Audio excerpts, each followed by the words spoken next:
Nama kepalanya itu apa? Kantibim. Kantibin. Kantibin. Nama kepalanya itu kepala turap itu kantibin. Yang mengikat satu turap, satu sheet pile dengan sheet pile yang lainnya. Kantibin ya, itu untuk Jumlah sheet pile yang terpasang Kantibim. adalah 140. Berapa jumlahnya?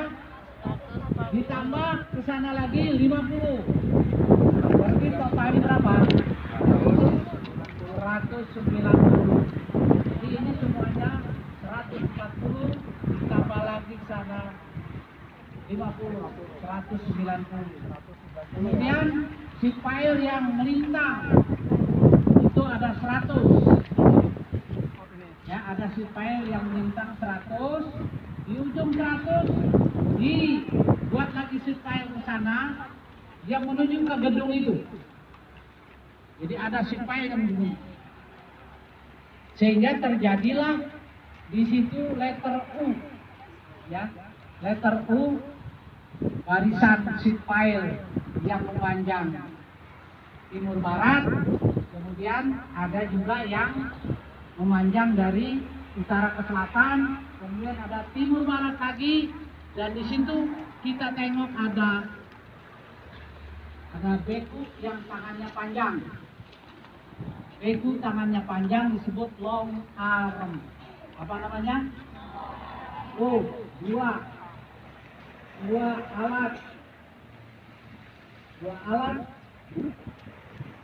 pengeruk yang biasanya beku, tapi ini tangannya panjang, mendalami laut yang tadinya 3 meter menjadi 6 meter.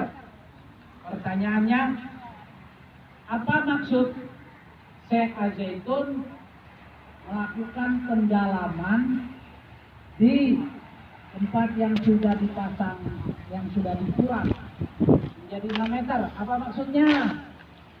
Jawab, yang Rijal. Kalau tidak tahu Rijal, yang Nisa. Kira-kira apa maksud Syekh Zaitun? Ya, setelah diturap, kemudian dilakukan pengerukan menjadi dalam air lautnya 6 meter. Kira-kira untuk apa itu? Hah? Ya, silakan. Untuk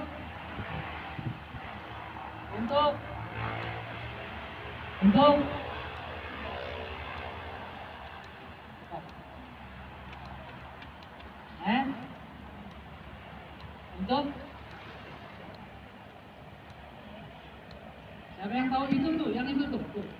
Itu yang ada long arm 2 itu. Ya, untuk apa di situ? Untuk apa? Betul, untuk pelabuhan. Tanahnya di dalam 6 meter. Jadi itu adalah untuk pelabuhan.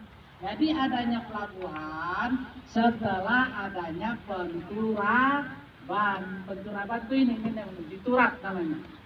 Diturap. Ya. Tuh. Lalu ini setelah diturap untuk menyimpan kayu. Untuk menyimpan, apa maksudnya penturaban? Untuk menahan gelombang air laut supaya tanahnya tidak abrasi, tidak terkikis. Maka setelah diturap di sini tidak terjadi lagi abrasi. Apalagi kalau sudah nanti diuruk, ya, setinggi kepalanya itu tadi.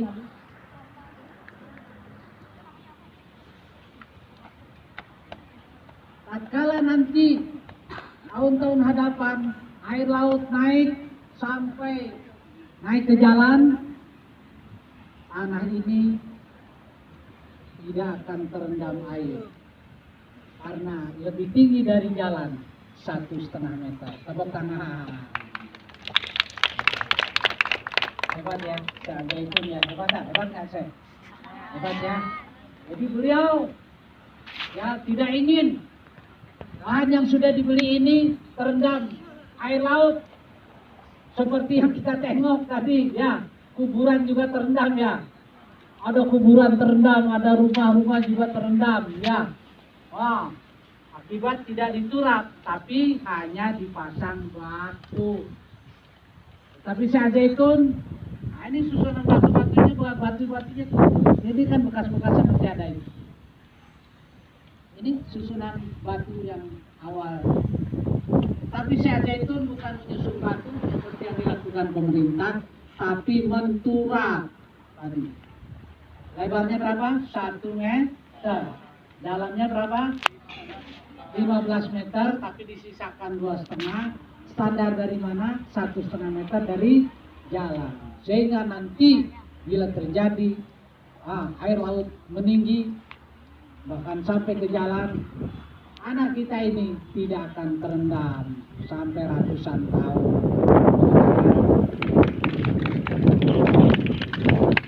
Oke, dan tadi yang setelah diturap di sana itu dijadikan pelabuhan. Pelabuhan Samudra Biru yang mana? Itu dia pelabuhannya tuh. Ini juga bisa.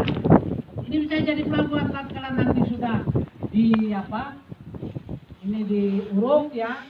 Ini bisa merapat kapal-kapal. Ya.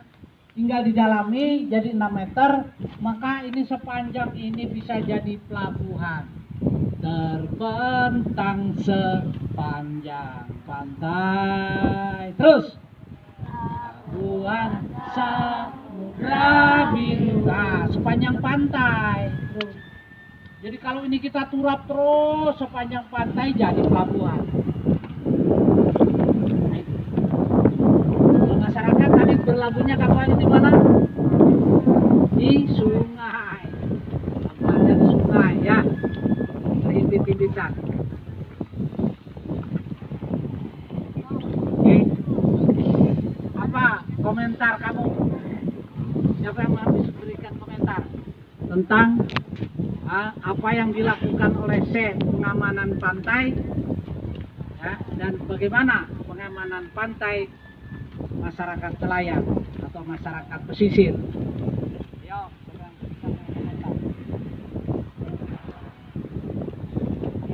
tanggapan.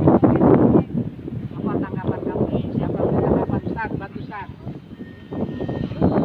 Apa komentar? Bismillahirrahmanirrahim. Tanggapannya ada perbedaan yang sangat signifikan apa yang dilakukan Syekh Al-Zaitun dengan pemerintah dan masyarakat. Kalau pemerintah dan masyarakat tadi dengan batu ditumpuk, tapi hasilnya bahkan sampai ke jalan itu air masih bisa masuk. Nah, kalau di sini yang tadinya bisa masuk sampai ke dalam sekarang sudah bisa didorong keluar lebih jauh lagi karena menggunakan set pile ya, turap. Jadi diturap. Dan hebatnya lagi nanti ini akan diuruk sampai tanahnya setinggi turap itu sehingga air tidak akan sampai ke jalan bahkan sampai ratusan tahun ke depan. Jelas? Jelas?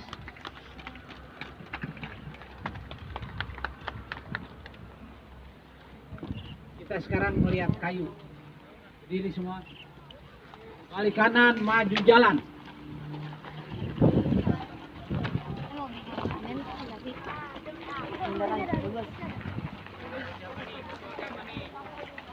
Oh, jangan sampai tertinggal ya.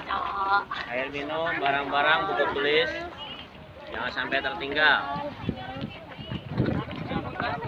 Panasnya banget.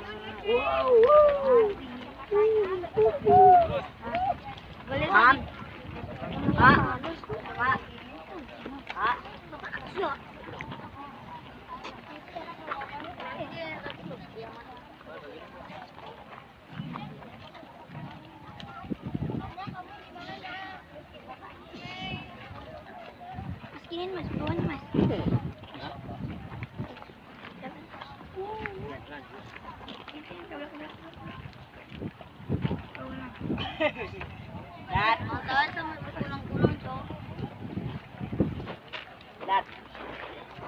Jadi, oke, udah ganti.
Itunya disimpan di sini dong, itu stikernya.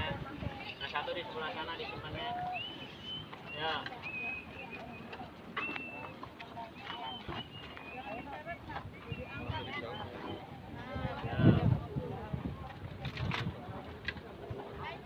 Udah, ya.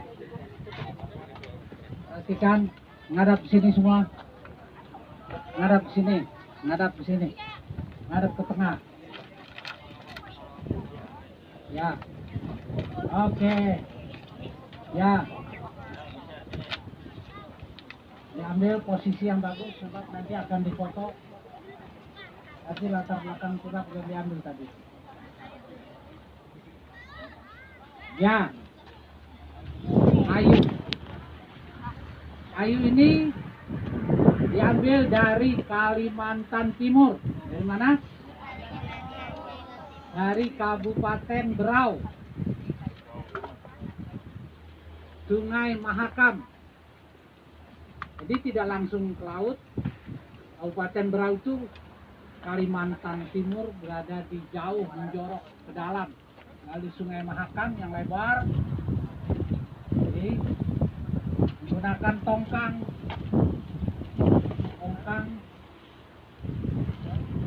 ya, 3.689 meter kubik. 3.689 meter kubik. Gelondongannya 1.669 gelondongan. Cukup dibawa oleh satu kapal tongkang. Jadi kayu ini semuanya ini ya cukup dibawa oleh satu kapal tongkang.